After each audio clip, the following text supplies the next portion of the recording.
우리 새롭게 탄생한 총무만당 커플, 네, 두 사람 다 환영하고요. 되게 이렇게 남자 두 사람이 나와서 이렇게 하니까 되게 신선하고 좋네요, 그죠? 예, 앞으로도 잘 부탁합니다. 네, 우리 2015년 동안 열심히 했던 우리 임원들한테 다시 한번 크게 격려의 박수 다시 한번 쳐주시면 감사하겠습니다. 네, 아유 고생 많이 했어요. 예, 고생 많이 했는데 그래도 참 묵묵하게 열심히 해줘서 너무 고맙습니다. 그리고 아까 얘기했듯이 우리 여기 파릇파릇한 새내기들, 아유 그냥 얼굴만 봐도 제가 배가 부릅니다. 네, 우리 파릇파릇한 새내기들인데 얼굴 볼 때마다 또 아유 격려해 주시고 잘 왔다 환영해 주시고 이뻐해 주시면 정말 고맙겠습니다. 네, 한 살씩 더 먹었어요, 그죠? 배도 안 부른데, 그죠? 한 살씩 나이만 더 먹었습니다. 제가 42이 되었어요. 박수 받을 말입니다. 네, 나이값하고 살아야 될 텐데. 네, 아무튼 새내기들이 오니까 제가 이런 거 안 하려고 그랬는데 새내기들이 오니까 나이값 못하고 하고 싶은 게 생겨요. 안 해, 다들 하는데 그래도 새내기들 왔으니까 한 번만 할게요. 용서해 주세요. 네, 여러분 안녕하세요. 한 번만 할게요. 이제 다음 주 다 안 해요. 네, 한 번만 합니다. 네, 너무 하고 싶어갖고 새내기들한테. 네, 이제 안 해요 다음 주부터. 네, 그러게요. 오늘 이제 새해가 됐고 다들 나이도 한 살씩 더 먹고, 그죠? 또 졸업하는 사람도 있고 취업하는 사람들도 있고 여러 가지 또 환경에 또 상황에 변화가 생깁니다. 하지만 이게 가면 갈수록 그 뭐랄까요, 새해에 대한 그 기대감들이 좀 떨어지는 것 같아요. 옛날에는 그래도 연말이다 그래서 1년을 딱 결산하고 그 다음에 새해니까 새로운 포부와 새 결심 이렇게 해서 딱 시작을 하는 어떤 그런 분위기들이 있었는데 이제는 뭐 연말인지 새해인지 이걸 잘 모르겠는 그런 분위기로 가는 것 같아요. 그래서 그냥 쭉 날짜만 바뀌었다 뿐이지 2015에서 2016으로 날짜만 바뀌었다 뿐이지 사람들이 그냥 분위기 똑같이 그냥 쭉 뭐 별 다른 거 있냐? 이러고 그냥 쭉 가게 되는 것 같아요. 근데 그 이유를 제가 곰곰 생각해 봤어요. 곰곰 생각해 봤죠. 왜 이렇게 새해에 대한 별로 기대감이 없나? 새로운 것에 대한 기대감이 없나? 뭐가 바뀌고 좀 변화될 거라는 그런 생각보다는 그냥 이렇게 쭉 별 변화 없이 가게 될 거라는 그런 생각 때문에 그러지 않나. 그래서 또 생각해 봤죠. 그렇다면 왜 사람들은 그 변화에 대한 기대가 별로 없는가?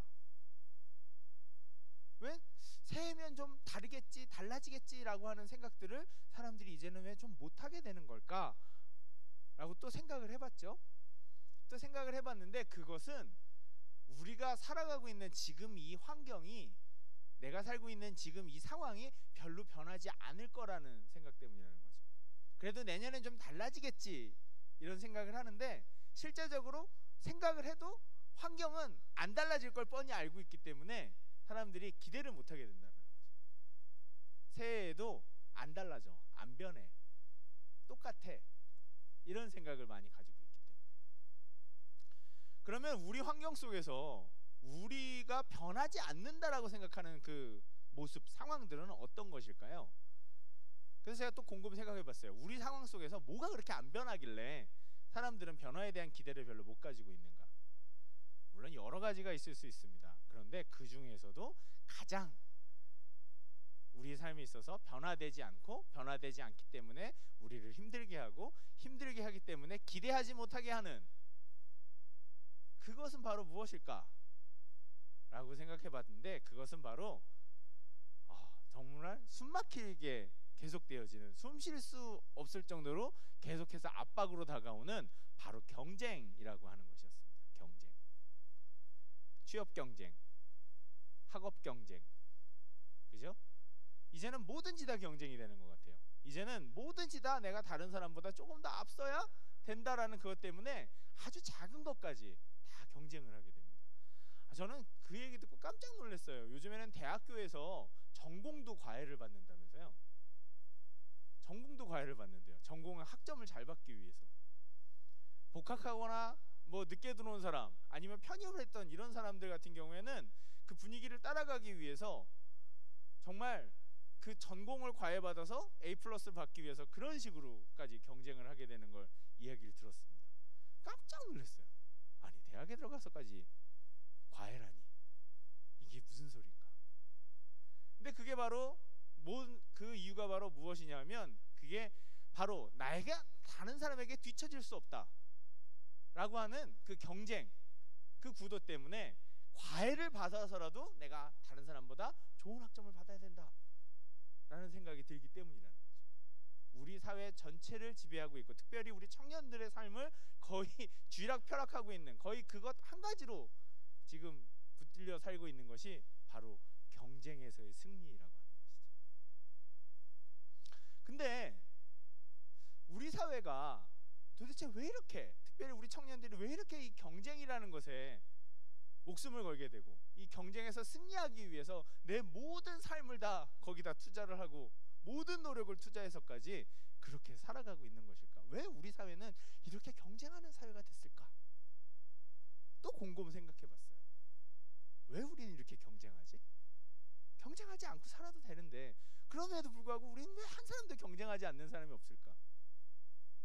그리고 그것이 왜 우리 사회의 전반적인 분위기로, 특별히 우리 젊은 사람들에게 있어서 그런 분위기로 가고 있을까? 새해 되게 고민을 많이 해봤어요. 이 경쟁, 왜 우리는 경쟁할까? 여러 가지 의견으로 사람들이 대답을 할 수 있겠지만 제가 곰곰 생각해서 내린 결론은 바로 실패에 대한 두려움이야. 근데 이 이야기들은 여러분들이 많이 하시는 이야기더라고요. 우리 사회에는 실패하면 그 이후에 새로운 보장이라는 게 없는 거예요. 실패하고 나면 다시 일어나서 무엇인가를 새롭게 시도할 수 있는 그런 분위기가 전혀 형성돼 있지 않다라는 거죠. 실패하면 그걸로 끝이에요. 도태예요. 도태. 도태가 무슨 말인지 알죠? 약육강식에서 약하면 잡아먹히는 것, 탈락해버리는 것, 더 이상 그 삶의 대열에 합쳐질 수 없는 것, 그냥 뒤로 뒤쳐져 버린다는 거죠. 좀 더 쉬운 말로 낙오된다. 우리 사회에서는 한번 잘 가다가 실패하고, 그래서 실패해서 거기서 떨어져 나오기 시작하면 다시 그쪽으로 돌아갈 수 없다는 거예요. 그리고 워낙 사람들이 열심히 달리고 있기 때문에 한 번만 흔들려 버리면 그 같이 달리고 있는 사람들을 따라갈 수 있을 만큼이 안 된다라는 거죠. 그래서 그 실패에 대한 두려움, 난 실패하면 안 돼, 난 잘못되면 안 돼, 난 실수하면 안 돼 라고 하는 그 실패에 대한 두려움이 우리 모두가 숨 쉴 수 없이, 그래서 긴장하고 좀 더 한 번이라도 잘못되면 안 되기 때문에 좀 더 노력해서 난 이 경쟁에서 이겨야 해. 그래서 이 경쟁, 우리 사회를 가득 채우고 우리 청년들 사이에 가득 채우고 있는 이 경쟁이라는 것의 가장 근본적인 원인은 나는 실패하면 안 돼, 실패하면 모든 게 끝이야, 다시 시작할 수 없어. 근데 실제적으로 이게 우리의 생각만 그런 게 아니라 우리 사회 분위기도 좀 그렇다는 거죠. 봐주는 분위기가 아니에요. 유일하게 봐주는 건 뭐 대학 입시 정도? 재수는 요즘에 필수다 그러고 요즘에 재수생들이 되게 강세를 보이면서 그렇게 되잖아요. 그러니까 재수하는 거 정도, 이렇게 그건 실패라고 보지도 않죠. 그 정도 봐주는 거, 나머지는 거의 그 실패라는 것에 대한 보장, 다시 시작하는 것에 대한 보장이 우리 이 나라에서 잘 있지 않다라는 거죠. 그러다 보니까 우리 청년들은 어떻게 해서든 실패하지 않고 경쟁에서 승리하기 위해서 그것에 목숨을 걸게 되고, 모든 사람들이 다 그렇게 경쟁을 시작하니까 한 사람도 거기서 빠질 수가 없는 거죠. 그러니까 이 다 같이 숨막히게 경쟁하는 분위기가 바뀌지 않으니까 내년에도 오늘과 같은 똑같은 삶이 계속 이어질 거다라는 생각에 내년에 대한 기대가 없고, 내년에 대한 기대가 없으니까 시간이 가는지 뭐가 새해가 오는지 그런 생각, 별로 뭐 새롭게 결단하고 새롭게 변화되고 하는 그런 마음들을 별로 가지기가 힘들게 된다는 거죠. 근데 사람들이 이 변화에 대한 기대가 없으면 되게 무기력해지기 시작해요. 뭔가 새롭게 변화되고 달라질 거라는 희망과 기대가 있어야 되는데 그 기대가 없어져 버리면 내일도 똑같고 모레도 똑같을 거다라는 생각을 계속하게 되면 사람이 되게 무기력해지고 살아갈 의미들을 좀 상실하기 시작합니다. 그게 문제라는 거죠. 삶이 무미건조해지고 무미건조해진 사람은 지루해지고 지루해진 삶은 나에게 있어서 힘을 못 주고 그러면 삶의 의미가 없어지기 시작하고 난 왜 사는가? 이런 삶으로 변하기 시작한다는 거죠. 우리 청년들 보면 왜 사는지 잘 모르는 청년들이 많은 것 같아요. 물론 내가 왜 사는가라고 하는 그 질문은 되게 궁극적인 질문이기 때문에 오랫동안 답을 구해야 되는 건 맞습니다만 그럼에도 불구하고 왜 사는가? 난 무엇 때문에 사는가? 라고 하는 그 질문을 던졌을 때 대부분 몰라요. 모르겠어요. 왜 공부하냐? 라고 말을 했을 때 하라고 하니까. 대학 왜 가냐? 그러니까. 엄마 아빠가 가라 그러니까. 안 가면 안 된다니까. 옆에 있는 친구가 가니까. 그런 식으로 그렇게 내가 주체적으로 살아가는 삶이 아니라 떠밀려가는 삶들을 살고 있다는 거죠. 그게 바로 가장 근본적인 것은 어디에서부터 기인된다고요? 실패. 나는 실패하면 안 돼. 근데 여러분 어렸을 때부터 여러분 많이 들어왔던 말이 있죠. 그 말 무슨 말입니까? 토머스 에디슨 얘기 나올 때마다 맨날 많이 나오는 얘기인데 실패는 뭐의 어머니다? 이 얘기 많이 안 들어보셨어요 여러분? 실패는 성공의 어머니다 라고 하는 말이 나오죠. 그 얘기 많이 들어보셨죠 여러분? 그죠? 아니에요? 우리 새내기들 처음 들어봐요? 처음 들어보나? 그럴 일은 없을 텐데 아무튼 실패는 성공의 어머니라는 말이 합니다. 실패를 해봐야 뭘 할 수 있다? 성공을 할 수 있다. 실패를 해봐야 내가 뭐가 잘못됐는지를 알고 뭐가 잘못됐는지를 알아야 그것을 고치고 그래야 다음번에는 성공할 가능성이 높아진다라는 거죠. 이거 우리 모두가 다 잘 아는 얘기예요. 물론 실패를 하는 게 즐거운 경험은 아닙니다. 하지만 실패를 많이 하면 많이 해볼수록 그건 거꾸로 다른 말이에요. 도전을 많이 해보면 해볼수록 거기에서부터 성공할 수 있는 기회가, 성공할 수 있는 시간이 우리에게 다가온다라고 하는 것이죠. 그리고 그 실패 속에서 내가 과연 이 일을 왜 하고 있는가라고 하는 나 자신에 대한 주체적인 이유들을 깨달을 수 있게 된다라고 하는 거예요. 그래요. 실패를 많이 해볼수록 많은 좋은 결과를 얻을 수가 있습니다. 그 벤처 기업으로 유명한 미국의 실리콘밸리, 그 실리콘밸리에서는 정말 대박 아이템들이 많이 나오죠. 결국 스티브 잡스라고 하는 그 대단한 아저씨도 실리콘밸리에서부터 시작했어요. 지금도 수많은 IT 기업과 벤처 기업들이 실리콘밸리에서는 사라졌다 없어졌다 합니다. 그런데 그 실리콘밸리의 가장 중요한 모티브는 뭐냐 하면요, 100번 실패하고 한 번 성공하자라고 하는 거랍니다.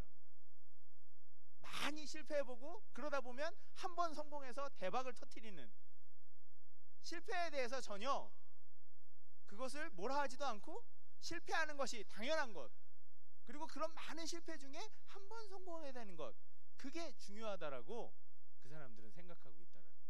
그래서 그 수많은 실패 중에서 좋은 결과가 아주 드물게 한 번씩 나오지만 그게 대박을 치는 거랍니다. 그런데 우리나라는 그런 분위기가 안 된다라는 거예요. 그렇기 때문에 한 번에 나에게 다가온 그 찬스를 놓칠 수가 없어서 지금까지 이렇게 열심히 경쟁 속에 우리가 살아가고 있다라는 거죠. 아유, 그래 목사님 서론이 길으셨어요, 그죠? 근데요, 어쩌자고요? 새해 첫날부터 답답한 얘기만 하시는데 그럼 어쩌자고요? 어쩌자는 얘기냐면요, 세상에서 많은 사람들이 다 실패를 두려워하고 실패 속에서 숨을 쉬지 못하고 경쟁 속에 불안해하며 그렇게 살아갈지라도 우리는 그러지 말자라고 하는 겁니다. 우리는 실패를 두려워하지 말자라고 하는 겁니다. 많이 실패하자라는 얘기예요. 이건 일부러 실패하라는 얘기가 아니라 두려워하지 말고 많이 도전해보고 도전하는 결과가 내가 이거에서 잘못되면 어떡하지? 라고 하는 그 불안감에 대해서 불안감을 떨쳐버리고 실패하면 하는 거지, 잘못되면 잘못되는 거지 라는 그 마음을 가지고 부딪혀보고 살아가자는 겁니다. 아유 목사님 그 얘기는 나도 하겠네요. 그렇게 무책임하게 실패하자고 얘기해놓고 실패하면 목사님이 책임져 주실 거예요? 저의 인생 실패해서 망가지면 목사님이 책임져 주실 건가요? 그런 질문을 저한테 할 수 있습니다. 저는 솔직히 책임을 잘 못 져요. 제 인생도 제가 책임을 잘 못 지는데 어떻게 여러분 인생을 제가 책임을 지겠습니까? 오늘 제가 여러분들에게 해주고 싶은 이야기는 여러분들의 실패를 도와주고 그 실패 속에서 다시 일어나고 다시 일어나고 다시 일어나서 새롭게 결국은 내 인생에 만족할 수 있는, 내 인생의 의미도 찾아내고 내가 하고 싶은 일도 찾아내고, 그래서 하나님께서 이 땅에 나를 보내신 그 이유를 내가 알아서 만족할 수 있는 그 인생을 살 수 있을 때까지 우리가 수많은 실패가 있겠지만 그 실패에서 또다시 일어나서 좋은 결과를 낼 수 있도록 해주실 만한 분이 분명히 계시다라는 얘기, 그리고 그 말씀이 오늘 우리가 찾아볼 그 같이 묵상해볼 말씀이라고 하는, 오늘 우리가 읽은 본문은 아가서라고 하는 본문입니다.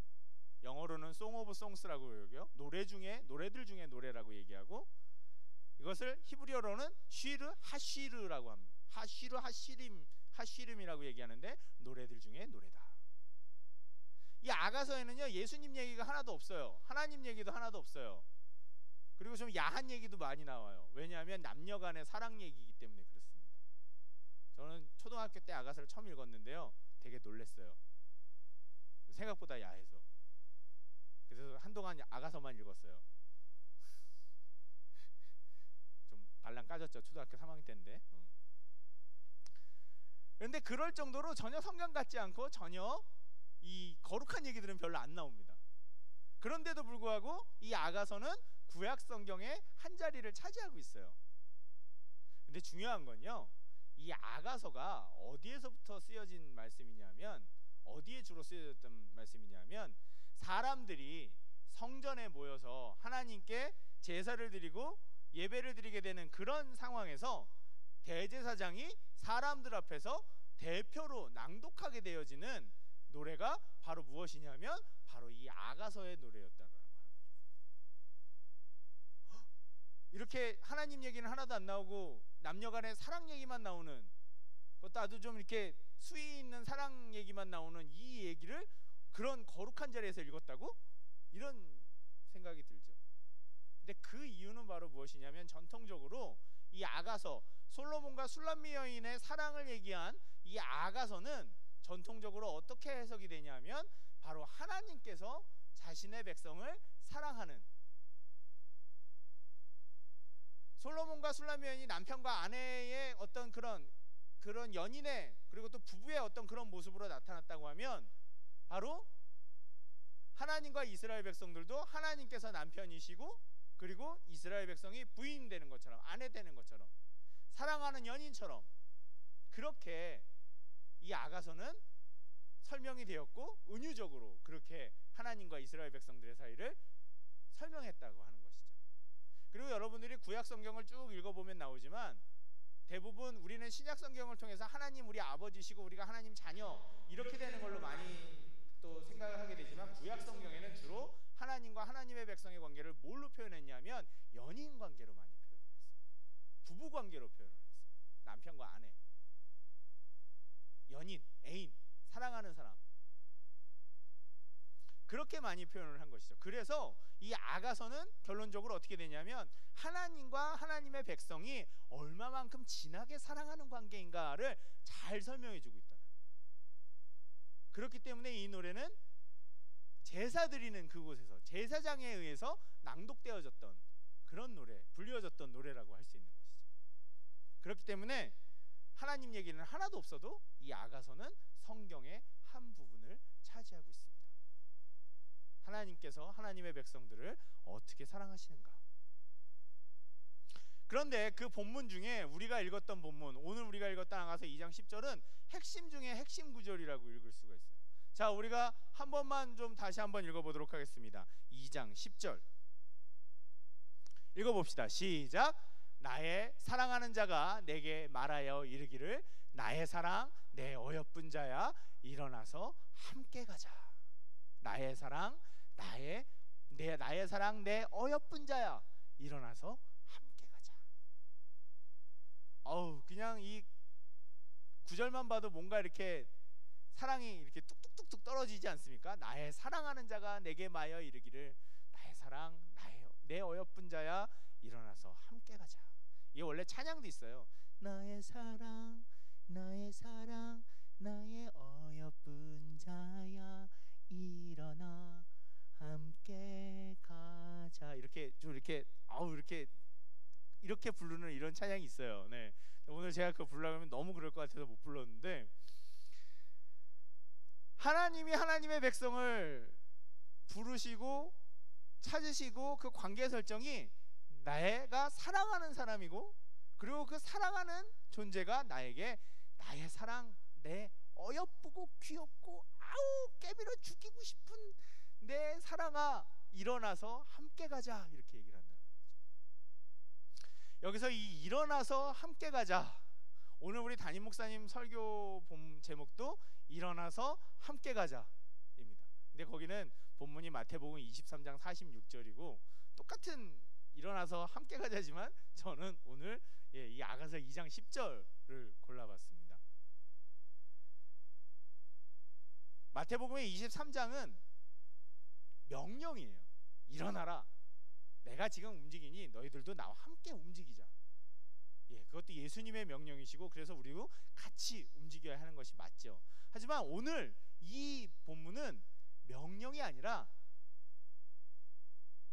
사랑의 권유, 그리고 함께 하기를 바라는 그 사랑의 고백이라고 하는 것이죠. 그리고 무엇보다도 일어나 라고 하는 것이 명령으로 있는 것이 아니라 함께 일어나서 같이 행동하게 되는 것이죠. 사랑하는 사람들이 한 사람은 서 있고 한 사람은 앉아 있거나 한 사람은 앉아 있거나 한 사람은 누워 있거나 이러지 않고 주로 누워 있으면 같이 누워 있고 앉아 있으면 같이 앉아 있죠. 왜냐하면 서로 눈을 잘 맞추기 위해서. 그죠? 그런데 그렇기 때문에 여기서 일어나서 함께 가자라고 하는 표현은 멀리서 이렇게 같이 얘기하는 것이 아니라, 움직여라고 얘기하는 것이 아니라 같이 일어나는 행동을 얘기해요.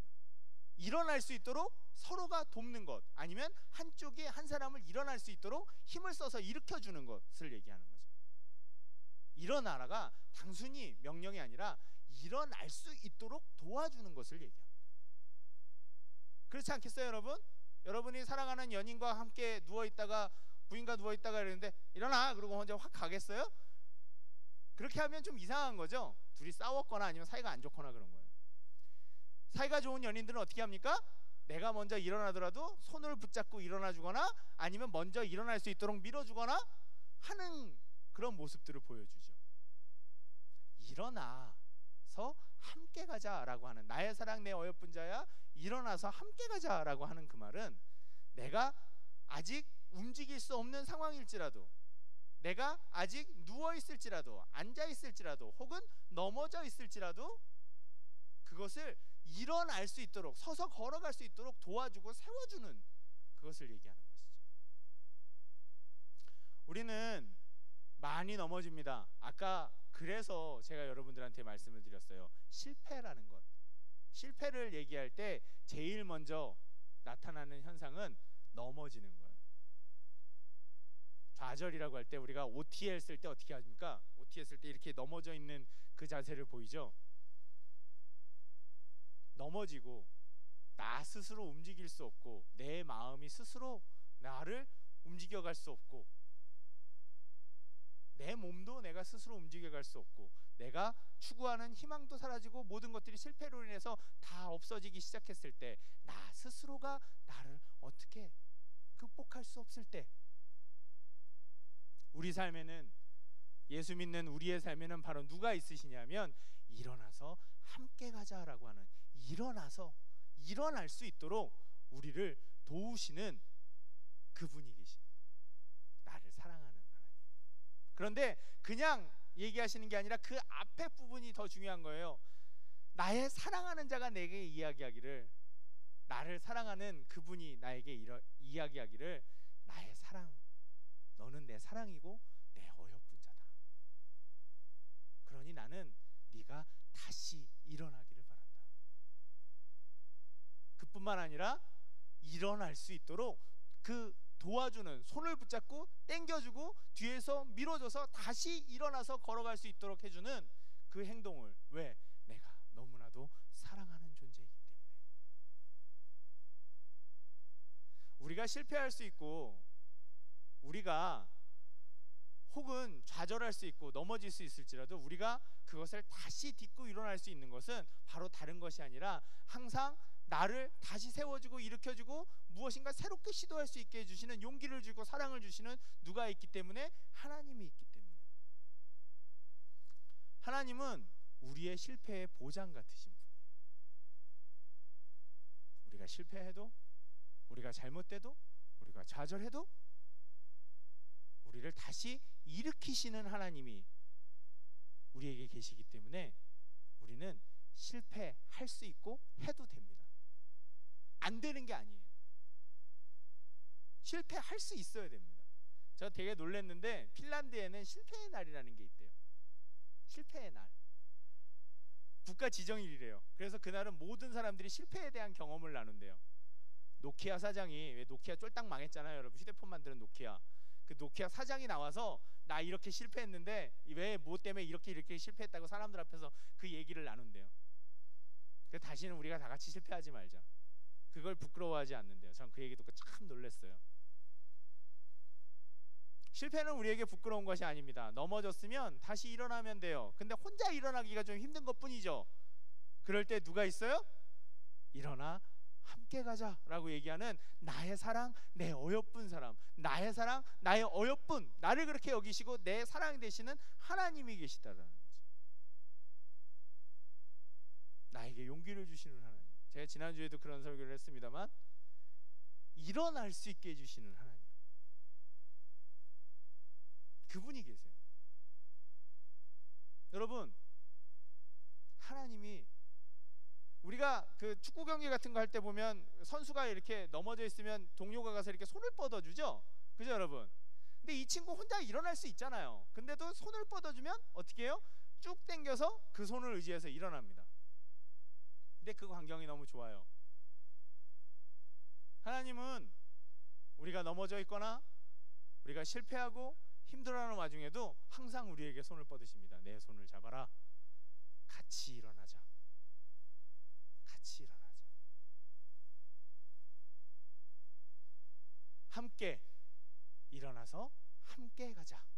일어나서 우리만 보내시는 게 아니에요. 제가 항상 얘기하고 잘 인용하는 그 이사야 41장 10절, 제 인생 말씀이라고 얘기하는 이사야 41장 10절에서도 두려워 말라, 내가 너와 함께 함이니라.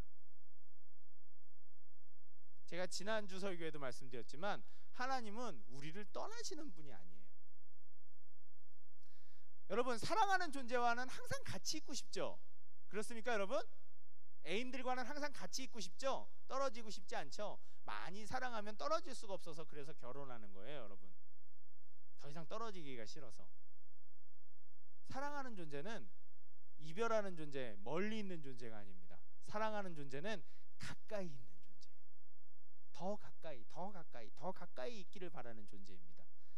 하나님은 나를 목숨보다도 더 깊이 사랑합니다.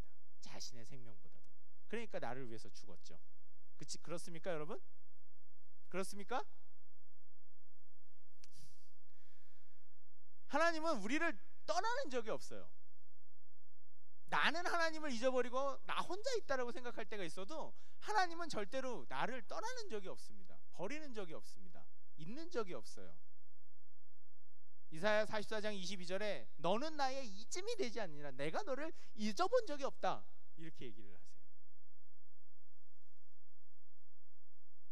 우리가 하나님의 손을 놓고 이렇게 멀리 하나님이 내 손을 놓은 것처럼, 내가 하나님의 손을 놓은 것처럼 느껴질 때가 있습니다. 근데 그럴 때도 하나님은 나를 놓지 않아요. 어떻게 안 놓냐면, 우리가 손을 잡을 때 이렇게 잡잖아요, 그죠? 이렇게 잡거나 이렇게 잡는데 하나님은 우리 손을 이렇게 잡는데요. 저는 참 그때 이걸 잡혔을 때, 저를 그 양육해 주시는 리더님이 제 손을 이렇게 잡으셨을 때 저는 얼마나 놀랐는지 몰라요.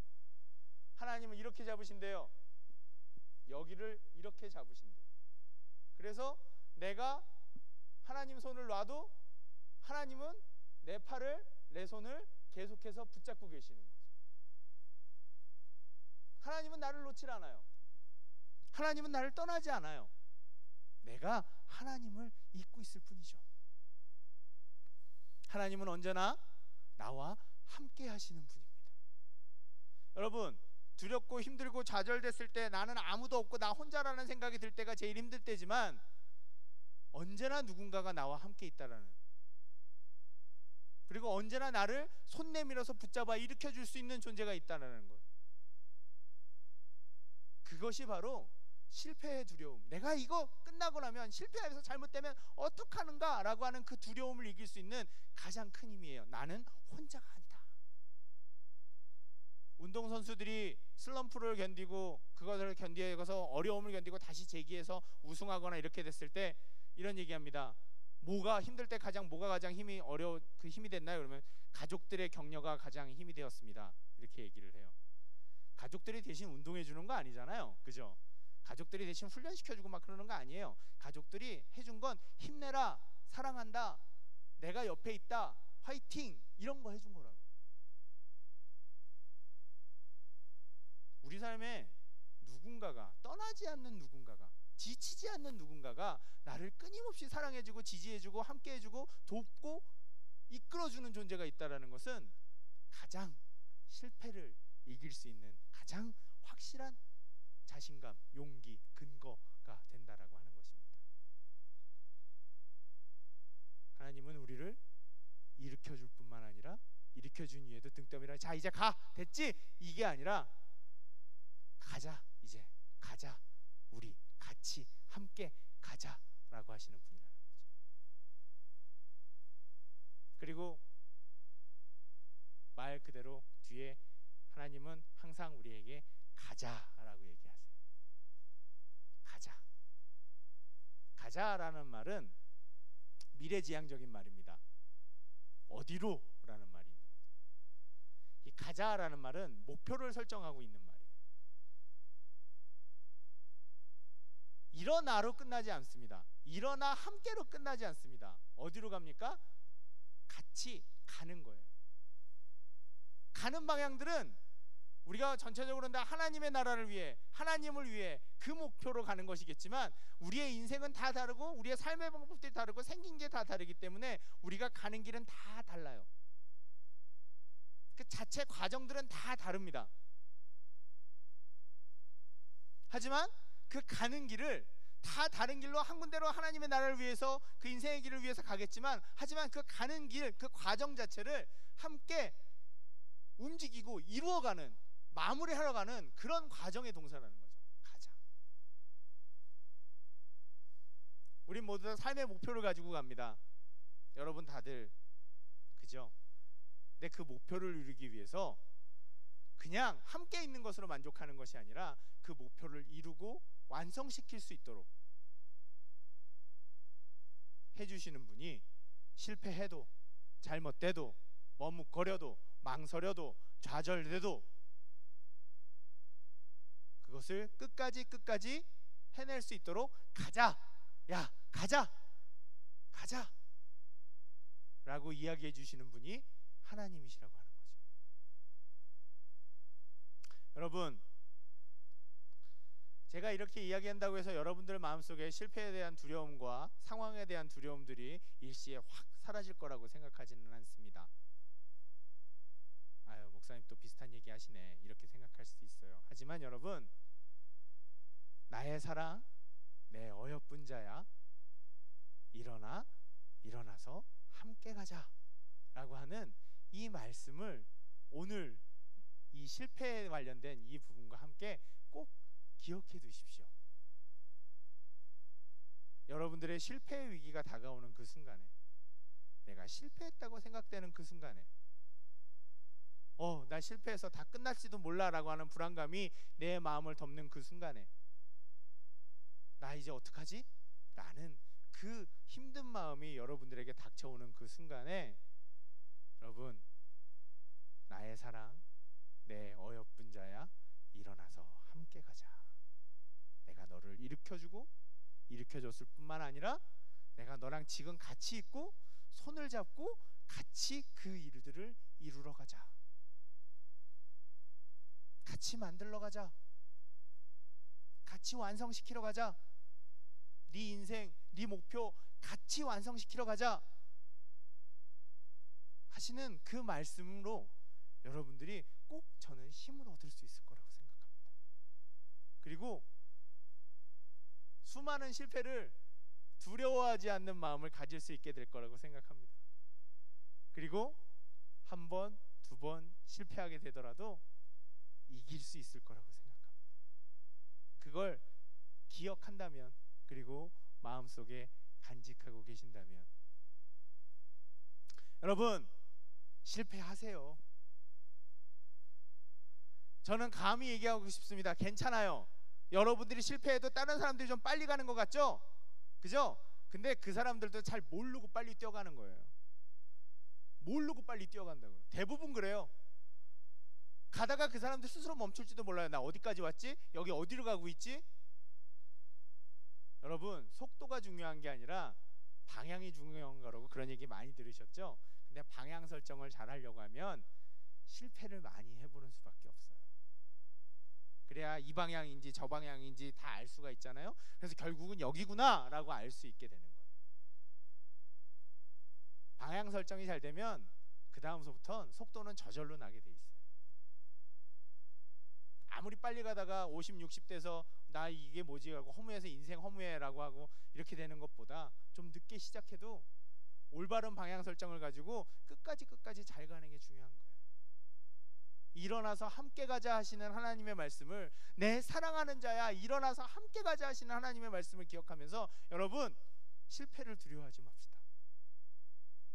우리를 일으키시고 함께 가자 하시는 그 하나님이 우리한테는 있어요. 우리의 실패의 보장, 실패를 새롭게 만들어주시는 그 하나님이 우리한테 있어요.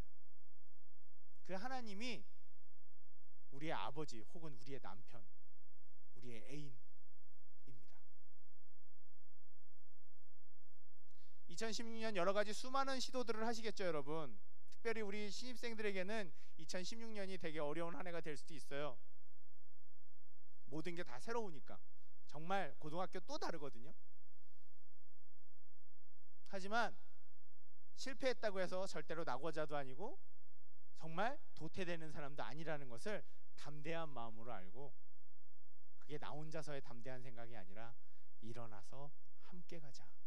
나의 사랑, 나의 어여쁜 자야, 일어나서 함께 가자 하는 그 하나님의 말씀으로 위로를 받을 수 있었으면 좋겠어요. 그리고 좀 길긴 합니다만 마지막으로 한마디 하면, 우리가 우리의 실패를 서로 도울 수 있는 사람들이 됩니다. 예수님께서, 하나님께서 우리에게 일어나서 함께 가자 말씀하시지만 우리도 우리 서로에게 일어나서 함께 가자라고 얘기해 줄 수 있는 사람들이라는 거예요. 내 주위에 누군가가 실패 때문에 좌절하고 아파하고 슬퍼한다면 우리가 손을 내밀어줘서 같이 일어나서 함께, 내가 너와 우리와 함께 있다라는 것을 통해서 실패를 같이 극복할 수 있게 되는 거죠. 그래서 하나님은 항상 우리에게 공동체를 허락하십니다. 이 공동체 안에서 우리가 같이 실패를 극복해내라고, 실패를 극복하고 원하는 그것들을 찾아내라고, 만족하는 인생의 길을 걸어가라고. 그러니 여러분, 올 한 해 담대하게 실패합시다.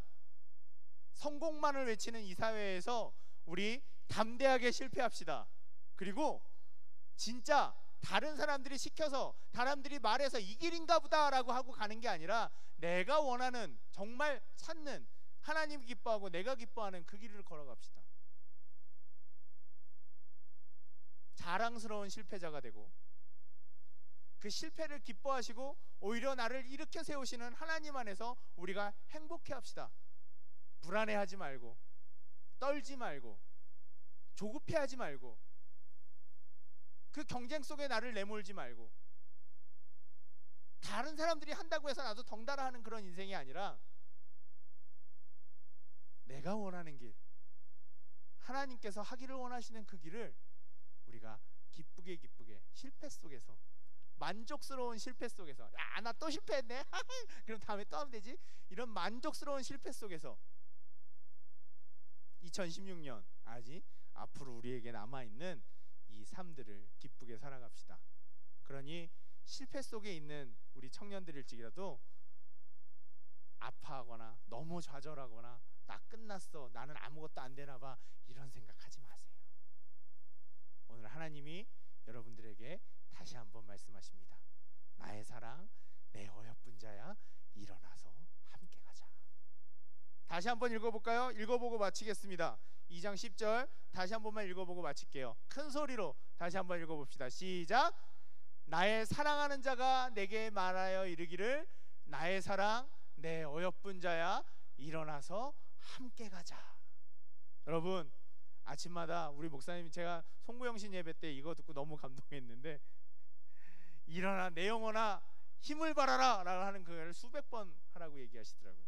맞아요 여러분.